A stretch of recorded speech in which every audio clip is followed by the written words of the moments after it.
Hello friends, मैं अंबिका कुमारी और आप देख रहे हैं लेट्स लर्न विथ अंबिका। कैसे आप सभी, उम्मीद है बहुत अच्छे होंगे। और हिंदी साहित्य का यहाँ पे थ्योरी क्लास हम लेके आए हैं, जिसके अंदर हमने हिंदी साहित्य का इतिहास ग्रंथ पूरा ख़त्म कर लिया है। आदिकाल बहुत अच्छे से हमने डिटेल में एक एक चीज़ को देखा है, समझा है। और भक्ति काल हमारा ख़त्म हो चुका है। आज हम यहाँ पे आपको रीतिकाल से संबंधित बहुत सारे फैक्ट्स बताने वाले हैं, जो आपके एग्ज़ाम के दृष्टिकोण से बहुत इम्पॉर्टेंट है। एक और बात जो लोग हमेशा पूछते हैं कि ये किस एग्ज़ाम के लिए बेनिफिट है, तो देखिए जितने भी TGT PGT state TGT PGT के एग्ज़ाम होते हैं, चाहे वो यूपी टीजीटी पीजीटी हो, डी ट्रिपल एसपी हो, या झारखंड टीजीटी पीजीटी का एग्ज़ाम हो, किसी भी प्रकार के एग्ज़ाम की आपकी यहाँ पे जहाँ पे भी हिंदी साहित्य पूछा जाता है वहाँ पे इम्पॉर्टेंट हो जाएगा। यहाँ पे कुछ मैंने नाम भी लिख रखे हैं ताकि आप इसको समझ सकें। जैसे बीपीएससी का आपका भी बहुत ही ज़्यादा चल रहा है एग्ज़ाम, टीआरई 1 2 3 हो चुका है, टीआरई 4 की भी घोषणा हुई है। तो टीआरई 4 भी आपका ज़रूर लेगा, क्योंकि टीआरई 4 जो है आपका चुनाव से पहले लेना संभावित है। तो देखिए यहाँ पे आपको एक समय मिला है, इसका यूटिलाइज़ कीजिए बहुत अच्छे से। आप सभी बहुत अच्छे से जान रहे हैं कि कट ऑफ बहुत हाई जा रहा है और आपको एक अच्छे प्रिपरेशन की ज़रूरत है। तो फ्री ऑफ कॉस्ट आपको यूट्यूब पे सारी चीज़ें उपलब्ध कराई जा रही है, जिसको आप देख करके अपनी जो तैयारी है उसको आप गति दे सकते हैं और बहुत अच्छे से अपनी तैयारी को कंप्लीट कर सकते हैं। हिंदी साहित्य का क्वेश्चन प्रैक्टिस भी आपको कराया जा रहा है। लगभग हमने 1000 क्वेश्चन कर लिया है, तो उसको ज़रूर आप देते रहिए ताकि आपका एक फ़्लो बना रहे। आपको हिंदी साहित्य भूलने नहीं दूंगी, तो यहाँ पे प्रैक्टिस होते रहेगा, आपको प्रैक्टिस करते रहना है रोज़ाना, ठीक है। तो चलिए यहाँ पे स्टार्ट करते हैं अभी रीतिकाल। रीतिकाल में आज हम बहुत सारी चीज़ें देखने वाले हैं। देखिए आपको डिटेल से पढ़ाया जा रहा है, तो थोड़ा पेशेंसफुली चीज़ों को ग्रहण कीजिए। जितनी भी चीज़ें करवा रही हूँ आपको अंत तक देखना है, ताकि आप कुछ भी स्किप ना करें। इतना अच्छा कंटेंट आपको यूट्यूब पे फ्री में कहीं कोई नहीं पढ़ाएगा, तो आपको ये मिल रहा है तो इसकी कदर कीजिए। और यहाँ पे बस इतना ही कहूँगी कि आज हम रीतिकाल में आपको नामकरण देखने वाले हैं। इसके बाद जो इसका जो विभाजन हुआ है, उसका विभाजन आज हम देखेंगे। जो रीति मुक्त, रीतिबद्ध और रीति सिद्ध कवि हैं, उनके बारे में जानेंगे। और बहुत जितनी भी रीतिकाल की रचना है वो सब आज हम देखने वाले हैं। तो उससे बाहर आपका कुछ भी पूछा नहीं जाएगा। जितना भी करवा रही हूँ ना, इतना आप अगर कर लेते हैं तो किसी भी आप हिंदी साहित्य के एग्ज़ाम को बहुत ही आसानी से क्रैक कर सकते हैं।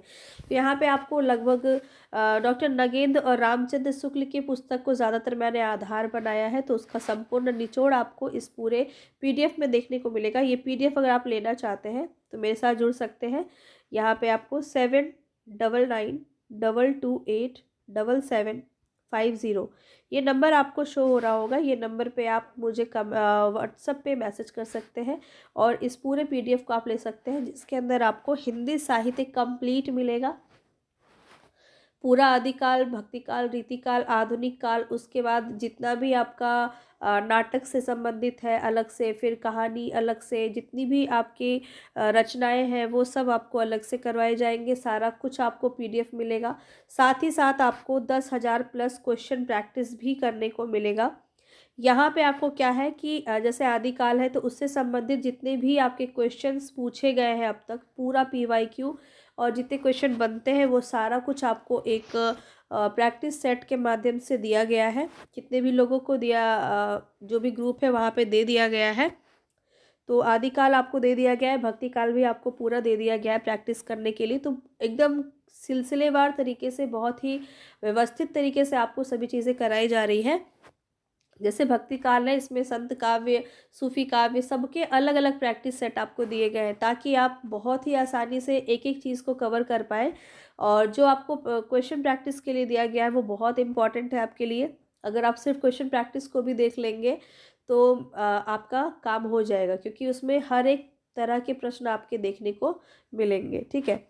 तो वो बहुत इंपॉर्टेंट है। उसमें एक्सप्लेनेशन भी आपको साथ साथ दिया गया है, जिसके अंदर एक्सप्लेनेशन से भी आपको 4-5 क्वेश्चन देखने को मिल जाएंगे। तो बहुत ही डिटेल में सभी चीज़ें कराई गई हैं। तो आप यहाँ इस नंबर से जुड़ के आप ये पूरा पीडीएफ ले सकते हैं, साथ ही साथ क्वेश्चन प्रैक्टिस के लिए भी ले सकते हैं, बहुत ही मिनिमम प्राइस पे। तो चलिए हम आगे बढ़ते हैं। जितने भी लोग चैनल पर नए हैं, सब्सक्राइब करके बेल आइकन ज़रूर दबा लीजिएगा, तभी मेरे वीडियोज़ की नोटिफिकेशन आप तक पहुँच पाएंगे। और पसंद आ रहा है तो लाइक एंड शेयर ज़रूर कर दीजिएगा। चलिए स्टार्ट करते हैं। रीतिकाल देखते हैं क्या क्या चीज़ें यहाँ पे इंपॉर्टेंट बातें आपकी बताई गई हैं। तो आपको कुछ भी छोड़ा नहीं गया है यहाँ पे, सब कुछ इंपॉर्टेंट जितनी भी बातें हैं वो आज हम देखेंगे।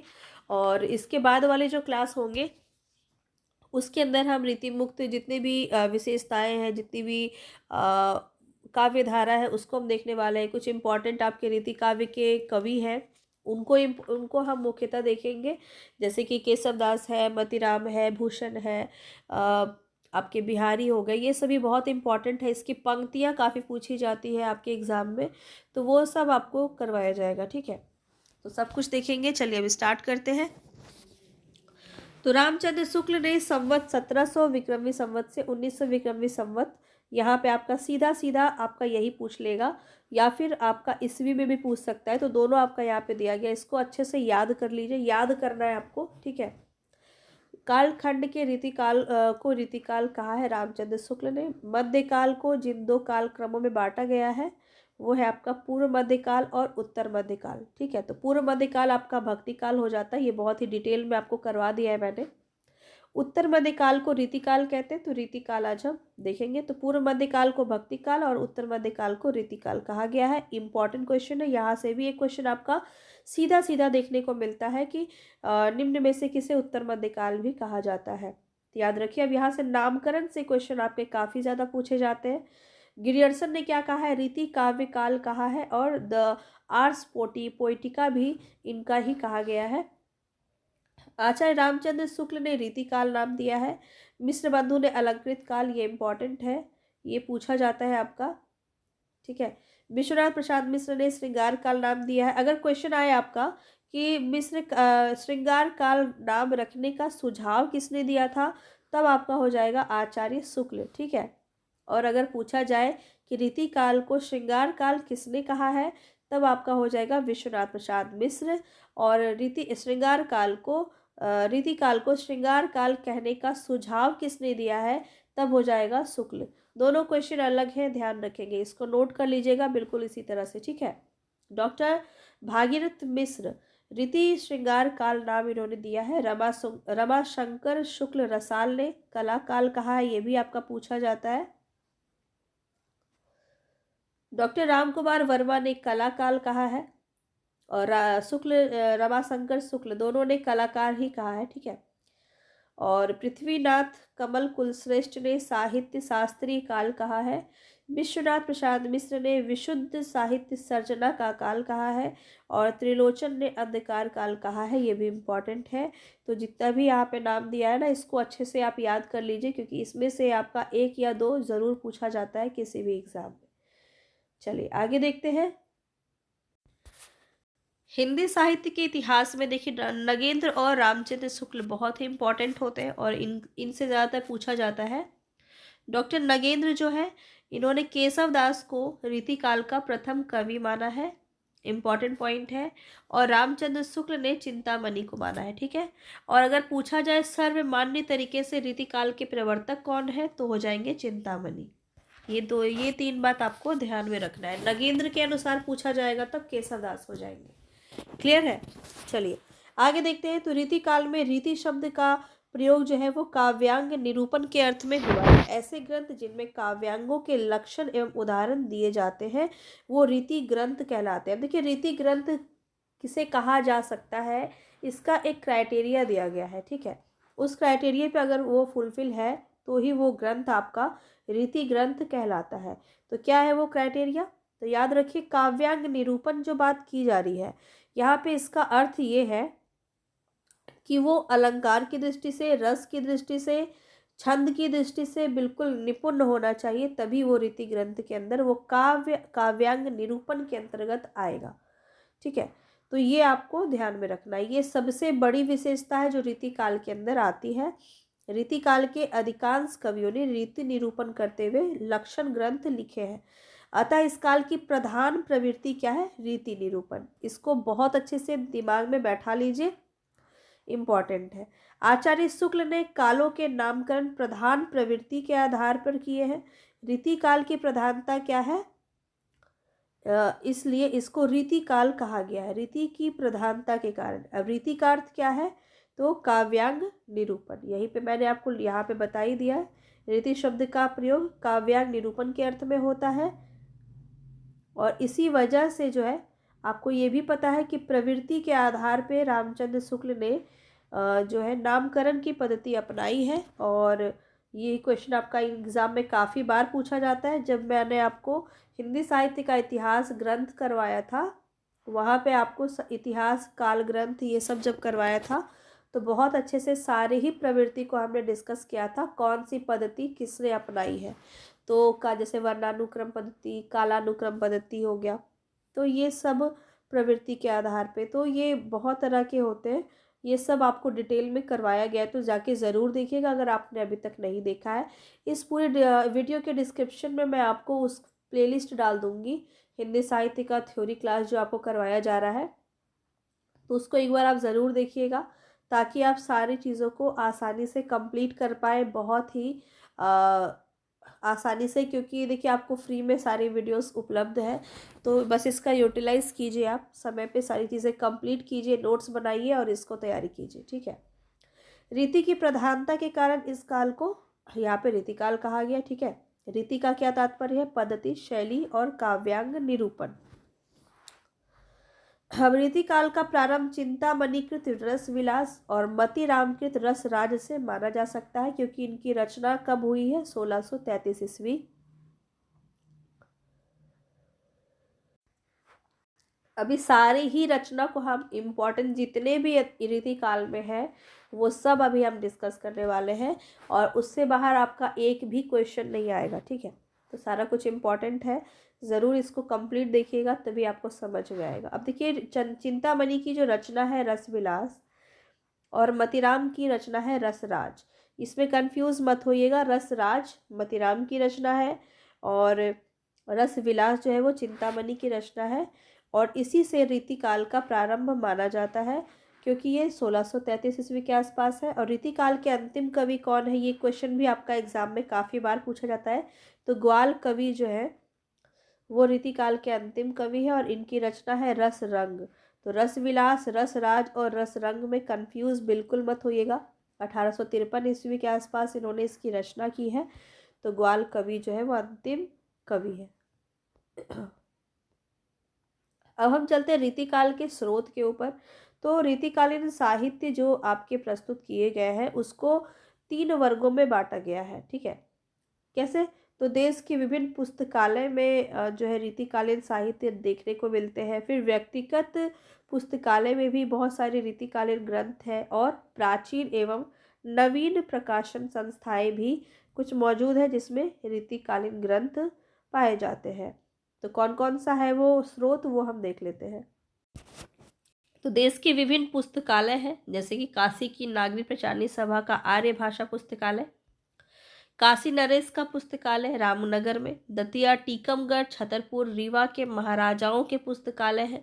वहाँ पे भी जो है रीतिकालीन ग्रंथ थे, साहित्य के पुस्तकें थी वहाँ पे। नेशनल आर्काइव्स पुस्तकालय पटियाला, और Gaekwad oriental research institute Vadodara में भी जो है ये स्रोत देखने को मिलता है। व्यक्तिगत पुस्तकालय के अंदर ठाकुर शिव सिंह सेंगर की पुस्तकालय है, गोविंद चतुर्वेदी, जवाहर चतुर्वेदी मथुरा के पुस्तकालय है, कैप्टन सूरवीर सिंह अलीगढ़ का पुस्तकालय है, डॉक्टर भवानी शंकर यज्ञज्ञ का पुस्तकालय है। और नवीन एवं प्राचीन प्रकाशन संस्थाएं हैं कुछ, यहाँ से क्वेश्चन आपके पूछे गए हैं।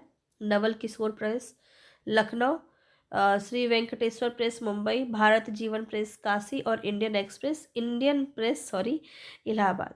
तो यहाँ से ये जो है 3 भागों में बांटा गया है रीतिकालीन साहित्य के स्रोत। अब आगे बढ़ते हैं। नागरी प्रचारणी सभा काशी, ये सबसे ज़्यादा इम्पॉर्टेंट है, ठीक है। यहाँ से सबसे ज़्यादा आपका जो है स्रोत देखने को मिलता है। गंगा ग्रंथागार लखनऊ में है। चलिए आगे देखते हैं। इनमें से प्रथम 2 वर्गों के स्रोत उपलब्ध पुस्तक केवल विशिष्ट वर्ग तक ही सीमित है, और जबकि प्रकाशन संस्थाएं जो है इन्होंने इसको सर्वजन सुलभ बना दिया है। इसका मतलब क्या है कि जो प्राचीन और नवीन प्रकाशन संस्थाएं इन्होंने सब तक इसको पहुंचाया है, वो चाहे इंटरनेट के माध्यम से भी अब आप देख सकते हैं, और पुस्तक पत्रिका की तरह छपवाया गया, प्रेस में छपवाया गया। इससे क्या हुआ कि पुस्तक लोग खरीद के पढ़ सकते हैं। तो क्या हुआ, ये सर्वजन के लिए सुलभ बना दिया गया, सभी के लिए उपलब्ध करा दिया गया। लेकिन आप अगर यहाँ पे देखेंगे, देश के विभिन्न जो पुस्तकालय है यहाँ पे आपको जा कर के पढ़ना पड़ेगा। तो थोड़ा सा ये व्यक्तिगत पुस्तकालय भी आपका सबके पहुँच से बाहर है ना, वो बात यहाँ पे कही गई है। अब देखिए इसका वर्गीकरण बहुत इंपॉर्टेंट है। तो रीतिकाल का वर्गीकरण देख लेते हैं। रीति को आधार बनाकर इसका जो 3 तरह से इसको वर्गीकृत किया गया है, रीतिबद्ध, रीति मुक्त और रीति सिद्ध। इसके अंदर जो जो कवि आते हैं ये आपका बहुत ज्यादा पूछा जाता है। तो रीतिबद्ध के अंदर देखिए, इस वर्ग में जो कवि आते हैं वो रीति के बंधन में बंधे हुए हैं, अर्थात जिन्होंने रीति ग्रंथ की रचना की है। लक्षण ग्रंथ लिखने वाले इन कवियों में कौन कौन प्रमुख है। अब देखिए कुछ पहले आप ये समझिए कि रीतिबद्ध है क्या। तो रीतिबद्ध जो है उसमें ऐसे वर्ग के कवि आते हैं जिन्होंने रीति के सारे दायरों के अंदर, रीति का जो नियम है उसके अंदर ही उन्होंने रचना की है। पूरे लक्षण ग्रंथ को उन्होंने फॉलो किया है, काव्यांग निरूपण को फॉलो किया है, अच्छे से एकदम रस और सभी चीज़ों को इन्होंने फॉलो किया है। तो ये रीति ग्रंथ के अंदर आते हैं क्योंकि इन्होंने उसी बंधन में ये बंधे हुए हैं, उससे बाहर नहीं गए हैं। जो उन्होंने नियम कानून है उसको फॉलो किया है, तो ये रीतिबद्ध है। ठीक है। और रीति मुक्त के अंदर क्या है, जो रीति मुक्त है मतलब इन्होंने बिना किसी अलंकार छंद और इसकी परवाह किए हुए अपने तरीके से रीति से मुक्त होकर के, ठीक है, किसी प्रकार के बंधन से मुक्त होकर के रचनाएं की है। तो वो आपकी रीति मुक्त के अंदर आते हैं। और रीति सिद्ध तो हो गया कि जो आपके इन दोनों से परे है, रीति सिद्ध, तो वो आपका रीति सिद्ध में एक ही आते हैं, बिहारी जी। ठीक है। तभी हम देख लेते हैं, इसमें से सबसे ज़्यादा यही पूछा जाता है, निम्न में से कौन रीतिबद्ध कवि है, निम्न में से कौन रीति मुक्त कवि है, और रीति सिद्ध कौन है। ठीक है। रीति सिद्ध याद रखना ज़्यादा आसान है क्योंकि सिर्फ बिहारी जी ही है। अब रीतिबद्ध में देखिए, चिंतामणि, मतीराम, देव, जसवंत सिंह, कुलपति, मंडन, सूरती मिश्र, सोमनाथ, भिखारी दास, दूल्हा, रघुनाथ, रसिक गोविंद, प्रताप सिंह और ग्वाल कवि, ये और भी बहुत सारे हैं। तो ये आपके ज़्यादा इम्पोर्टेंट है क्योंकि ये आपसे ज़्यादा पूछे जाते हैं। तो ये रीतिबद्ध के अंदर आता है। ठीक है। तो ये बात आपको ध्यान रखना है। रीति मुक्त के अंदर कौन आते हैं, तो इस रीति के बंधन से जो पूर्णतः मुक्त होते हैं, अर्थात निरूपण करने वाले ग्रंथ, लक्षण ग्रंथों की रचना इन्होंने नहीं की है तथा हृदय की स्वतंत्र वृत्ति के आधार पर इन्होंने काव्य रचना की है। तो इसमें प्रमुख कौन है, घनानंद, बोधा, आलम और ठाकुर। ये बहुत इंपॉर्टेंट है, यहाँ से बहुत कन्फ्यूज़न होता है, तो इसको ध्यान रखिएगा। और रीति सिद्ध जो है वो तीसरे ग्रंथ है, जिन्होंने रीति ग्रंथ नहीं लिखे हैं किंतु रीति की उन्हें भली भांति जानकारी थी, वे रीति में पारंगत थे। इन्होंने इस जानकारी का पूरा पूरा उपयोग अपने काव्य ग्रंथों में किया है। इस वर्ग का प्रतिनिधि कवि कौन है, बिहारी। उनके एकमात्र ग्रंथ, एक ही ग्रंथ है इनका, बिहारी सतसई।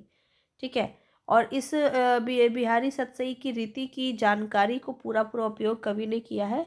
अनेक प्रकार की नायिकाओं का इसमें समावेश है, विशिष्ट अलंकारों की कसौटी पर भी उनके अनेक दोहे खड़े उतरते हैं। तो ये सब बातें यहाँ पे कहा गया है। जब तक किसी पाठक को रीति की जानकारी नहीं होगी तब तक बिहारी सतसई के अनेक दोहे का अर्थ वो नहीं समझ पाएगा। तो इसीलिए कहा भी जाता है सतसई, उनके बारे में कहा भी जाता है, सतसई जिन्होंने रचना की है, बिहारी सतसई। सतसैया के दोहरे जो नावक के तीर, देखन में छोटे लगे और भेदे सकल शरीर। तो यहाँ पे इसका अर्थ क्या हो जाता है कि बहुत ही ज़्यादा रस व्यंजना से पूर्ण उनकी रचनाएं होती हैं और साधारण इंसान के बस की बात नहीं है। और इनकी जो पंक्ति है वो काफ़ी ज़्यादा आपके एग्ज़ाम में भी पूछी जाती है। कुछ एक की मैं बात करूं अगर, जैसे बतरस लालच लाल की मुरली धरी लुकाए, सो करे मौन हंसे देह कटे कहे नटी जाए। बहुत ज़्यादा जो इनकी पंक्ति है ना वो आपके अलंकार में भी पूछी जाती है। नहीं पराग नहीं मधुर मधु नहीं विकास ही काल अली कली ही सो बद्यो फिर आगे कौन हवाल। इस प्रकार की बहुत सारी पंक्तियां हैं जो इनके एग्जाम में भी पूछी जाती है। अब इनकी रचनाओं के बहुत सारे टीका भी बहुत सारे लोगों ने की है, तो वो सब आपको करवाया जाएगा जब बिहारी पढ़ेंगे ना अच्छे से। अभी हम आपको आज इसके बारे में बता रहे हैं, फिर रचना सार आप करवाएंगे आज, ठीक है। तो लास्ट तक देखिएगा, पूरा रचना कंप्लीट करवाऊंगी आज। और नेक्स्ट जो क्लास होगा इसका, उसमें हम आपको पर्टिकुलर कुछ ऐसे कवि हैं जिनको हम करवा देंगे, जैसे देव कवि बिहारी बहुत इम्पोर्टेंट है, घनानंद इम्पोर्टेंट है, भूषण इम्पोर्टेंट है, इन सब की पंक्तियाँ वगैरह भी बहुत पूछी जाती है, वो सब हम देखेंगे, ठीक है। चलिए अब आगे देखते हैं। तो देखिए रीतिकालीन जो काव्य की सुविधा के लिए यहाँ पे नगेंद्र ने 3 वर्गों में इसको विभक्त किया है। कैसे? तो रीतिकालीन कुछ मुक्तक काव्य है, रीतिकालीन प्रबंध काव्य है और रीतिकालीन नाटक है, ठीक है। तो ये आपको इतना करवाया गया। तो हम पहले देखते हैं रीतिकालीन मुक्तक काव्य कौन कौन से हैं। तो ऐसे भी पूछा सकता है, निम्न में से कौन रीतिकालीन मुक्तक काव्य है, तो आपको कैटेगराइज कर दिया गया है, बहुत ही आसानी से आप सारा देख लेंगे। अब देखिए यहाँ पे रामचंद्र शुक्ल के अनुसार तिथियां दी गई है, नगेंद्र की पुस्तक से लिया गया है, और जो यहाँ पे जो तिथि वगैरह है वो सब शुक्ल की पुस्तक से लिया गया है। आपको पहले ही बता दिया गया है कि इन दोनों की पुस्तक को मैंने आधार बनाया है, बहुत मेहनत लगा है ये पूरा कंप्लीट करने में। तो आप लोग बस इसको देख के इसका लाभ उठाइए और अच्छे मार्क्स स्कोर कीजिए, तो मेरा जो मेहनत है वो सफल हो जाएगा। अब यहाँ देखिए चिंतामणि सबसे पहले, इनका जीवन काल क्या है? 1609 से 1685 ईस्वी।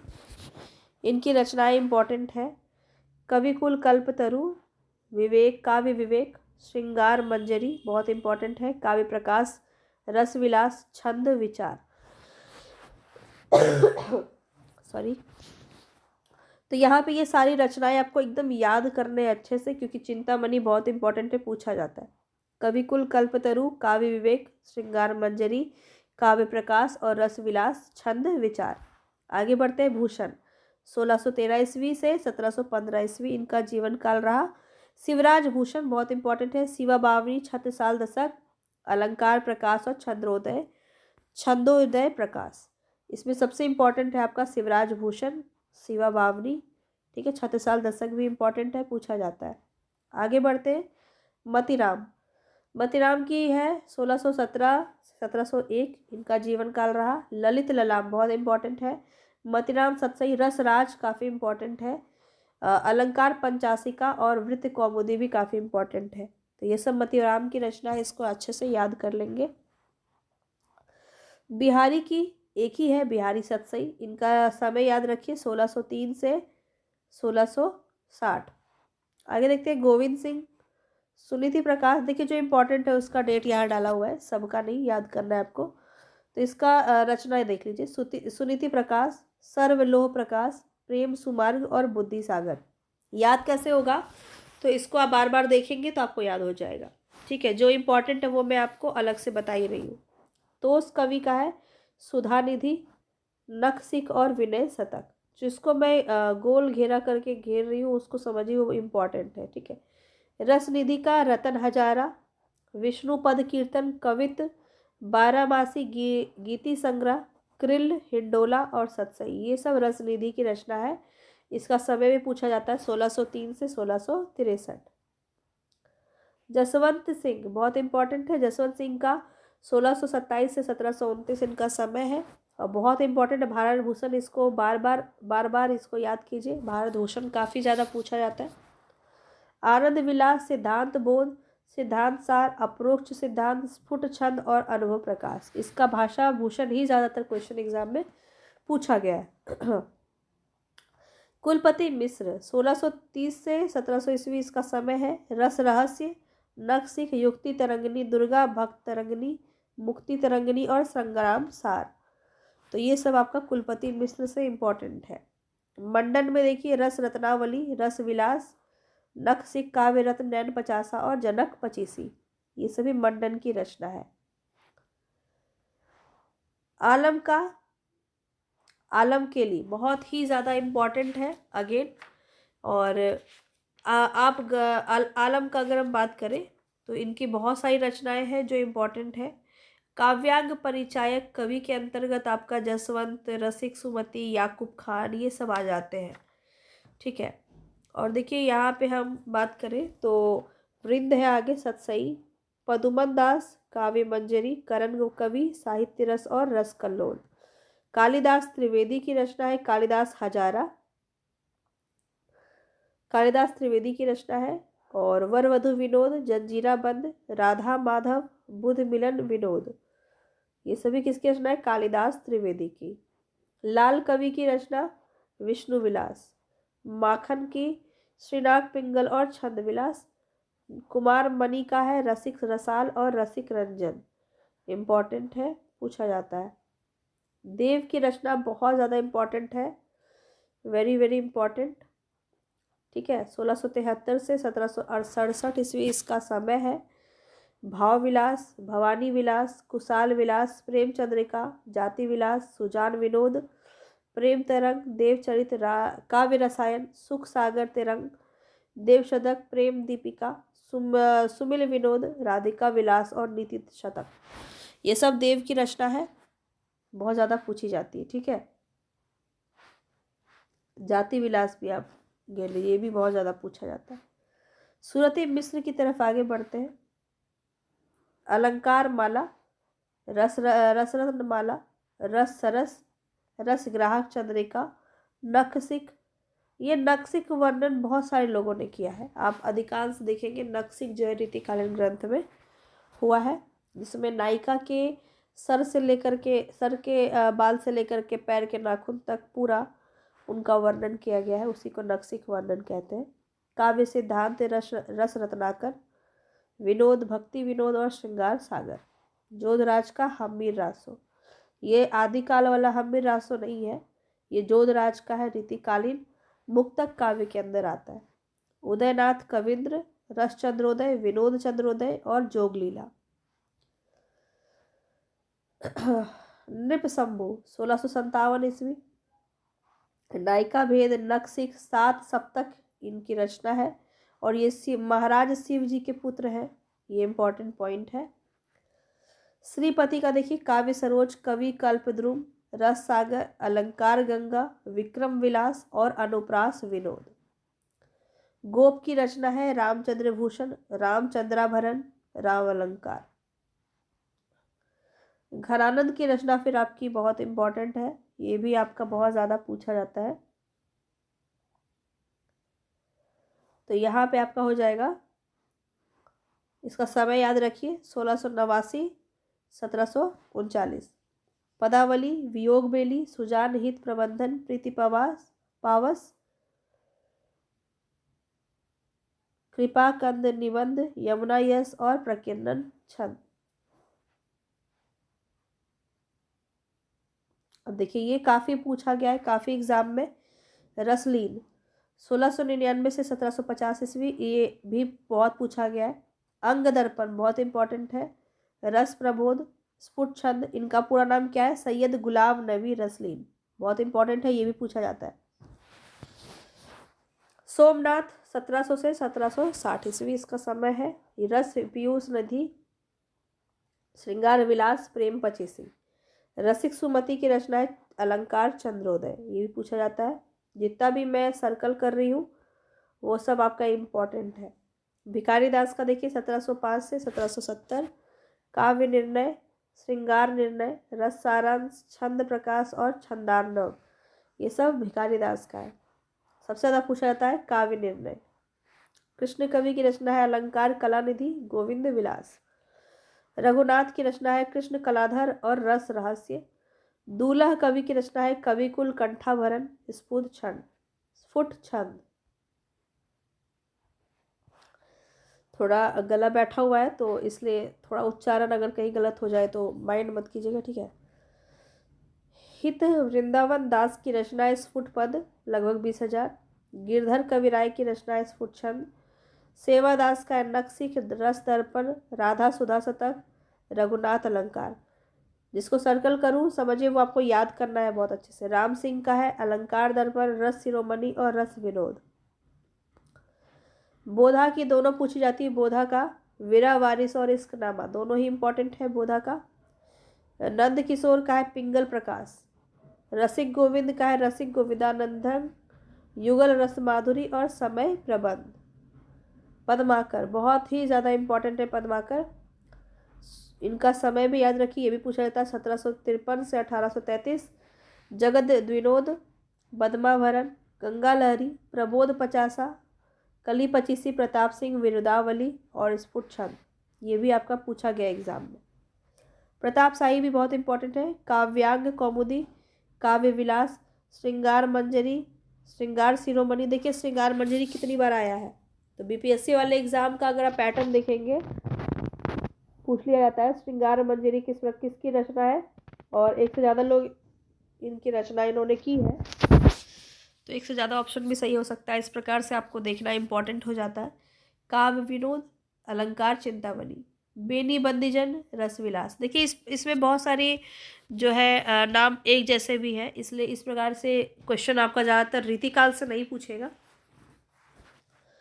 बेनी प्रवीण की रचना है नवरस तरंग, श्रृंगार भूषण, बहुत इंपॉर्टेंट है, ये बहुत बार पूछा गया नवरस तरंग, ठीक है।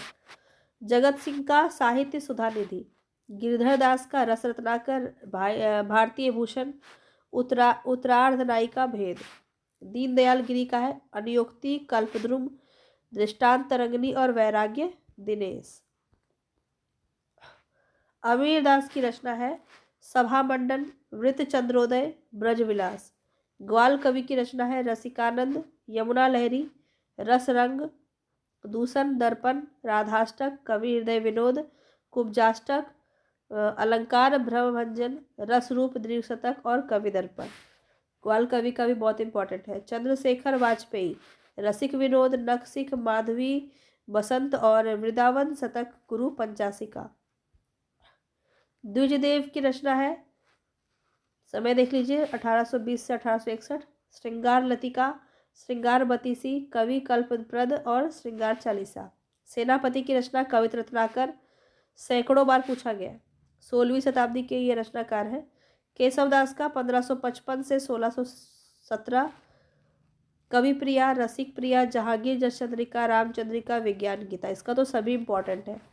केशवदास आपको बहुत अच्छे से करना है क्योंकि केशवदास आपके एग्जाम में पूछा जाता है, ठीक है। इनकी बहुत सारी रचना है जैसे रसिक प्रिया, रामचंद्रिका, कवि प्रिया, रतन बावनी।